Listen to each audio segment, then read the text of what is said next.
What makes a hero? A hero is more than just someone who saves lives. It's someone who is kind and goes out of their way to help others. Across the DMV, there are many unmasked heroes who pour into the community without asking for anything in return.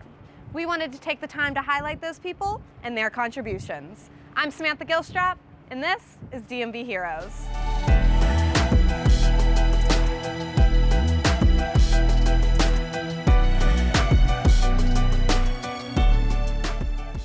A fire nearly ended one story.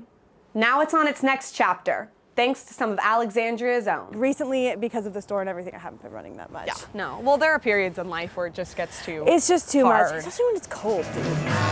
Alors il paraît qu'il est parfois indiscret, sans contrefaçon et qu'il n'est pas du tout con. Nous, on le connaît, et pourtant pas exprès, sans contrefaçon. Il aime les filles, attention, il nous donne des palpitations. Que c'est bon, bon. I'd really like to talk about, your influence behind starting a romance-only bookstore.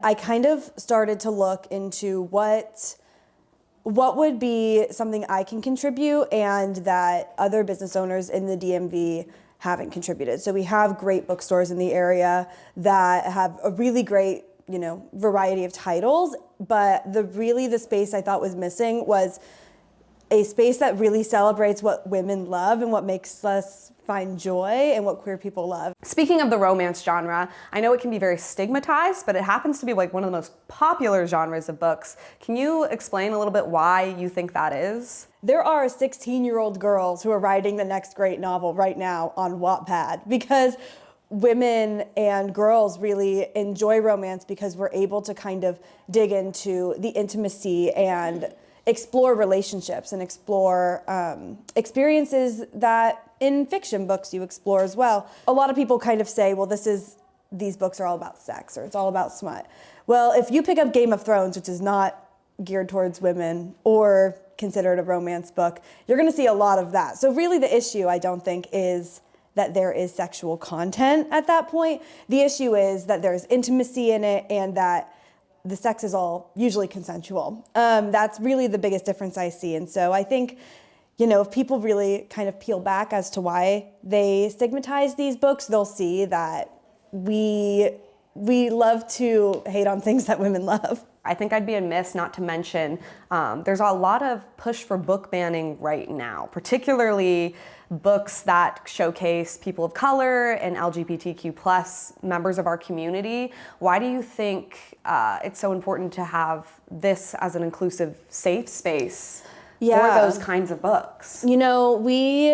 We opened before the election, or we started to rebuild before the election, and that has always been kind of central to our ethos, is that when you go to any section of the bookstore and you want a small town contemporary romance, it's not just going to be white straight couples. It's going to be, you're going to have a whole wide variety of what that looks like, and that's kind of the purpose of a romance bookstore, is that it's all kinds of romance. There's no default as to what love looks like. Our mission has always been about supporting indie authors, supporting local authors, but I think we are very committed to leaning into that mission even more now, especially for authors that are less likely to get big publishing deals because, maybe they want to write a sapphic romance. A lot of sapphic authors are actually told they have to write like male gay books before they're able to write sapphic books, for example. So we really want to focus on supporting the authors that aren't going to get a lot of the traditional publicity. That's what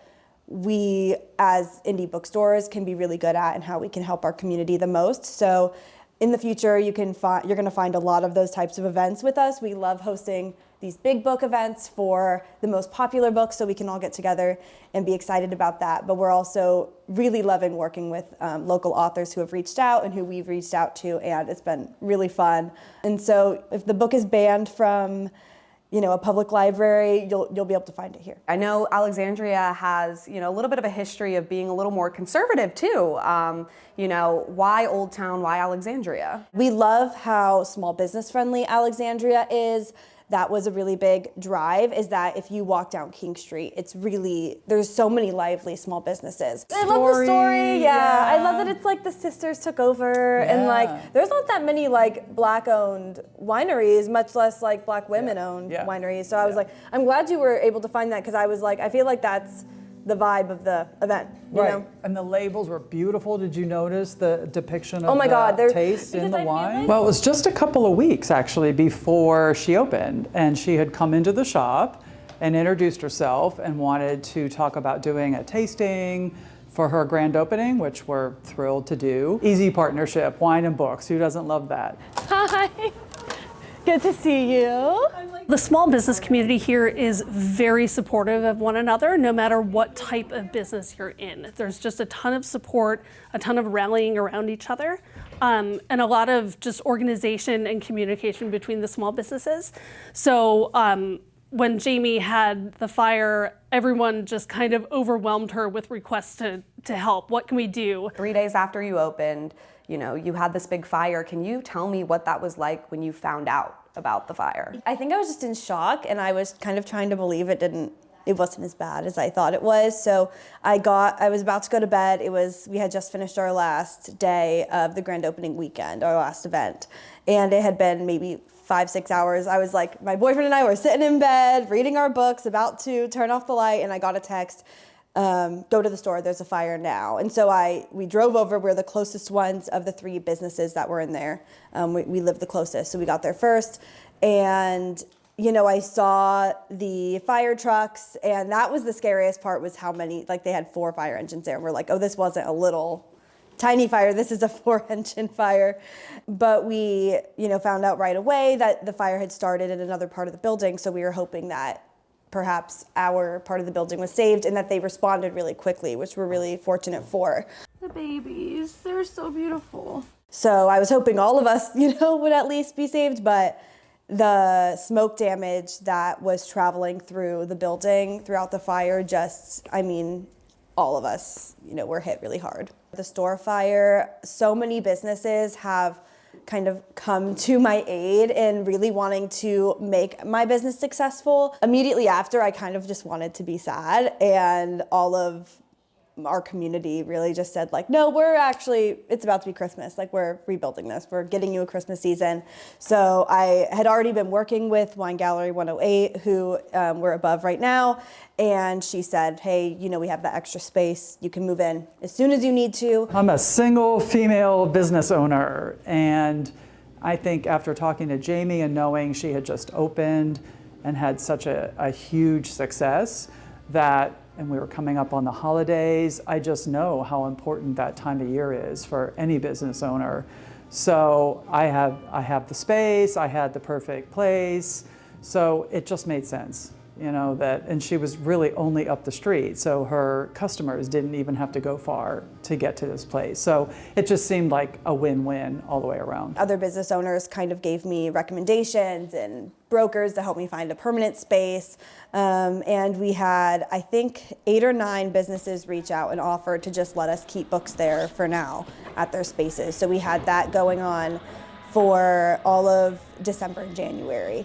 So the community did not let me fail. They were like, nope, this isn't shutting down. We believe in this as much as you do. This could have happened to any of us. And that was why so many small businesses locally focused so hard on how we could help. That's awesome. Really shows you, you know, Alexandria is about small businesses, and the fact that everyone was so willing to step up and help you with this project. You know, that's amazing. Speaking of, I know we're in a temporary space right now. I'd love to know more about, I heard you're moving finally to a permanent space. Yes. How did you find that, and what made it so perfect? You know what's funny is I had a broker who I was working with, but then I got an email from another business owner in the area who just said, hey, I have a couple businesses. One of them I am closing down. This is just not working for us anymore. we need someone to take it over really quickly. And she was like, I heard about you, I heard about the fire. And she was like, I heard that like people say you're great to work with. I was like, thanks. And so she was like, I wanted to offer you first, just like to see if you wanted the space, if you still need one. And I was like, oh my God, how like serendipitous. Yeah, this is it. And so we're on a corner. The windows are like, I'll show you the windows over here too. The windows are like gorgeous. It's gonna be like seating. So there'll be like a little cushion right there and you can sit like in the window. And so I went and toured the spot and I was like, is something wrong with it? Because this seems a little too good to be true. Like the rent's a good price and it's like a beautiful location. Isn't it gorgeous?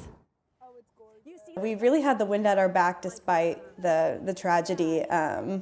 And I'm really grateful someone told her about us.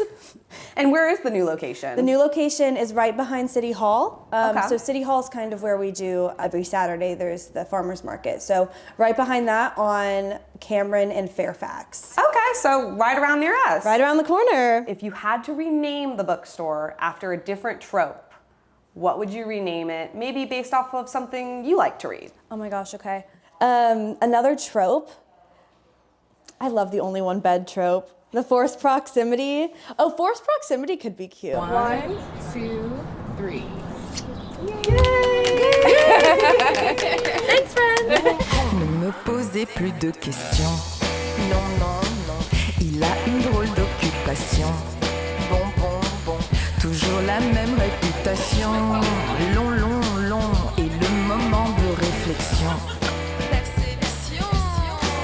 Friends to Lovers is kind of a special bookstore to us, so of course we had to be here for like their grand opening event. I actually used the bookstore to propose to Jessica. So I think I was their second customer to buy books. the very next time I looked them up, I was like, hey, we need to get back to that bookstore. That's when I found out about the fire. And I said we were going to watch them closely and support them as soon as they opened. I thought it was really cool too after how like just like a whole community kind of rallied around to make sure that they, you know, could keep going and rebuild. What is the future of Friends to Lovers? Yeah, so right now we're just really excited to reopen. So first week of April, we're gonna have all of our grand reopening events, but the future's kind of limitless, honestly. We love to partner with other small businesses. So as, you know, people ask us to do events with them, we love to say yes. We're also gonna have a lot more like custom merch. So one of the other businesses that was in the store fire, she's a beautiful designer and she does really great custom work. So we're gonna have really cute merch and I'm excited to, you know, welcome everybody. Yeah, so once again, small businesses helping each other out and, you know, maybe one day you'll pay it forward as well by, you know, joining in on other businesses. The love stories, marginalized stories, stories that sometimes don't get the voice that they should. I love having a dedicated space that is celebrated, shared. Romance is sometimes a quiet genre that people don't like to talk about. You hide your covers, you know. And for me specifically, I remember a time when I was younger trying to find romance books in my local Barnes & Nobles, and it was only, you know, bodice rippers, you know, stuff like your grandma would read. So now that I'm older, having a space like this where it's like only romance books is just amazing.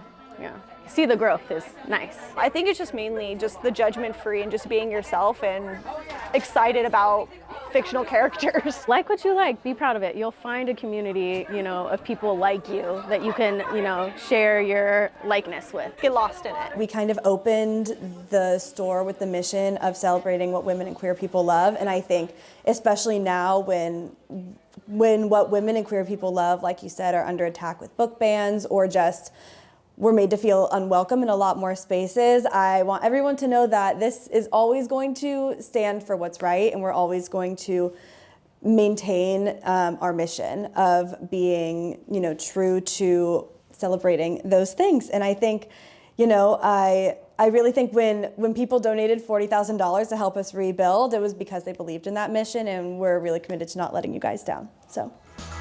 Oh oui, nous donne des palpitations. Ah, que c'est bon, comme un bonbon. I'm Samantha Gilstrap. And we are DMV heroes.